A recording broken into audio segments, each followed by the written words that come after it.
Rebecca, Jill, we're co-founders of this organization. We are privileged together to recognize Kiran Ahuja.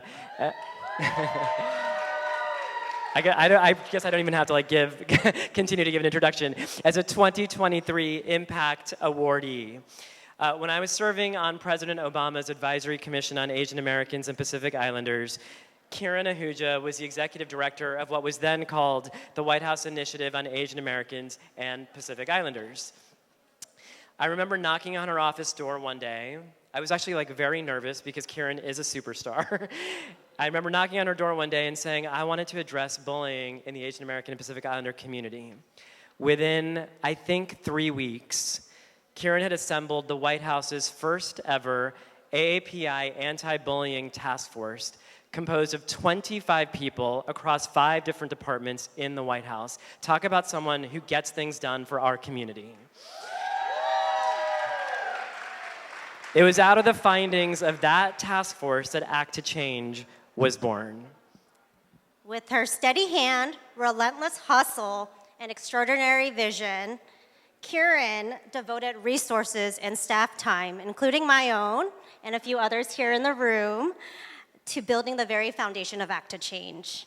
Under her leadership and mentorship, we launched Act to Change as a White House public awareness campaign in 2015 in partnership with the SICK Coalition and the Coalition of Asian Pacifics in Entertainment, along with 60 supporting organizations, many of who are in the room today. As Act to Change moved out of the White House and became a nonprofit, and what was actually a near decade-long journey, Kiran tirelessly fostered the growth of our organization through her sound and strategic advice and was a constant advocate for our communities. That's something she continues to do today in her role as director of the U.S. Office of Personnel Management. And when we think of impact, I really can think of no better person who embodies this than Kiran. And for those who've ever been bullied or felt isolated, excluded, I know myself, I've been through that. With this award to Kiran, we hope to honor your lifelong dedication to driving equity, serving Asian American Pacific Islander youth and communities, and for all that you've done to uplift Act to Change.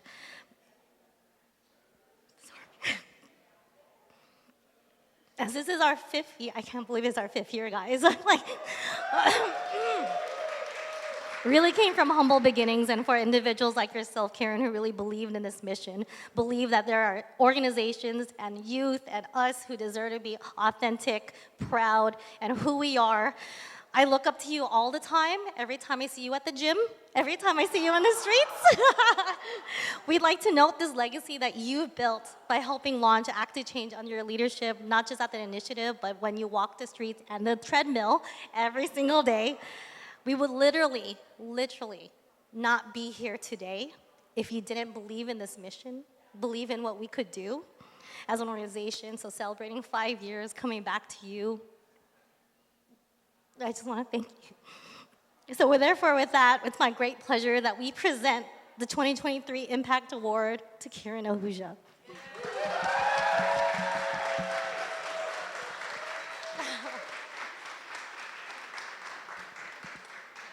Oh my God, I cried. I'm so sorry, I did not mean to cry.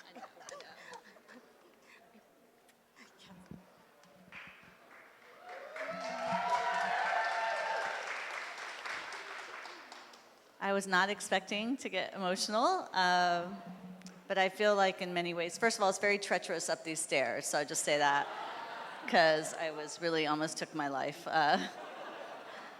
So much for trying to look cute. I'm so honored to receive this award, and I think, in many ways, this is a bit of a reunion for many of us.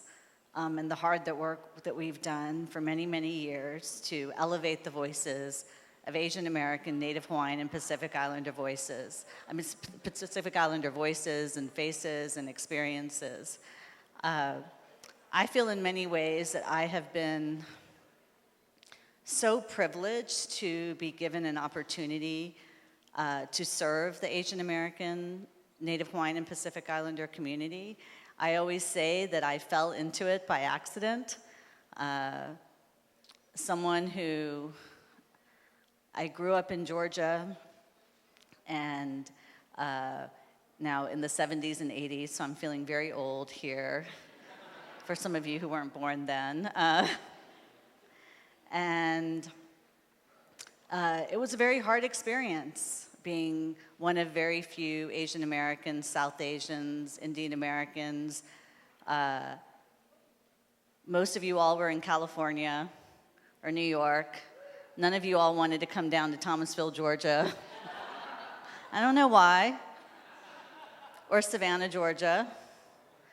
But I remember, as I hear these stories of so many of you, some of the ambassadors, the young people, and how fierce they are, it warms my heart, because much of that experience was very much in silence and trying to figure it out on our own, because there were very few of us in different parts of the country, especially in the Deep South.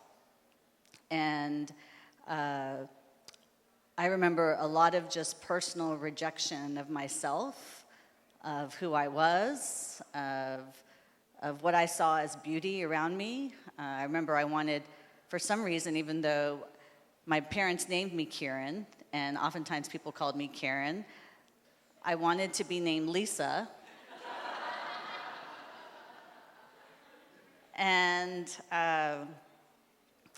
it was me and my brother, and we had to kind of work through trying to find our place in the world.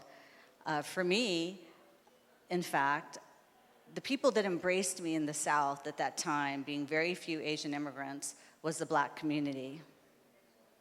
And that was the place where it didn't matter where you were from. If you weren't white, you were a part of this larger community of color. It paved my way for going to Spelman College, a historically Black college, and I think in many ways set me up to what I feel is the fierceness that I now behold because of a lot of other Asian American women, a lot of other Black women in my life who have shown me the way.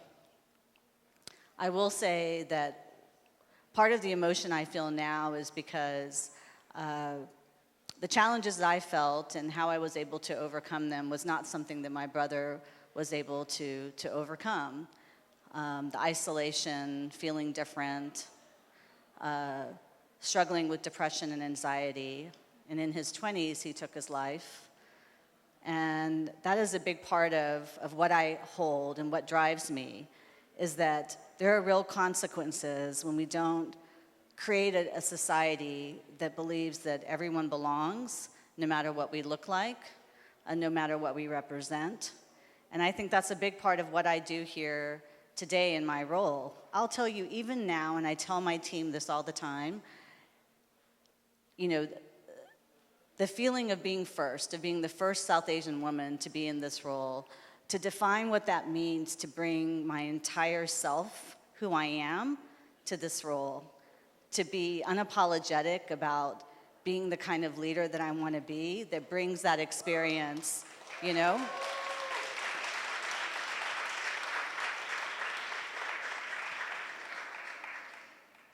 And I think it's so important, and what I love about this organization, it allows you to share these experiences that I think for many of us growing up, and even in our professional life, we didn't feel comfortable sharing.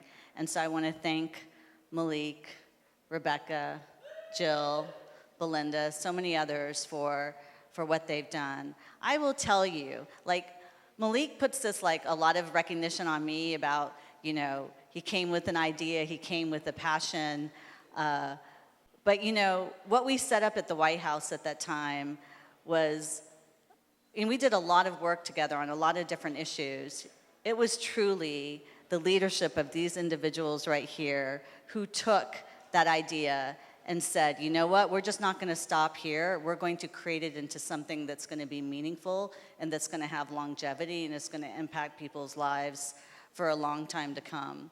So I am so just happy to be a little drop in the bucket for what has become something beyond what I could never have imagined to be. And I think I want to thank them for really being my inspiration for what we tried to do as a part of the Obama administration, and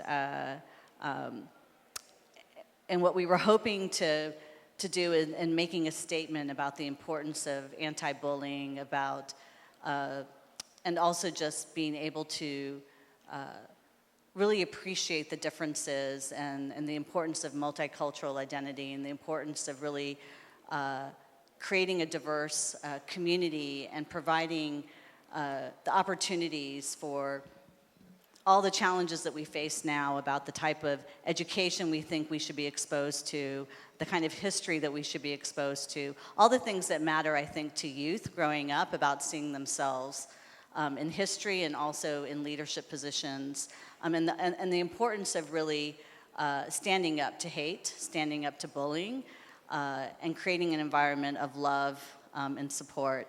So I want to thank them for everything that they've done, and I want to thank all of you for being here. This is an incredible organization, and I'm proud. I'm feeling very motherly to have been just a small part of what is becoming an incredible, incredible organization. So thank you.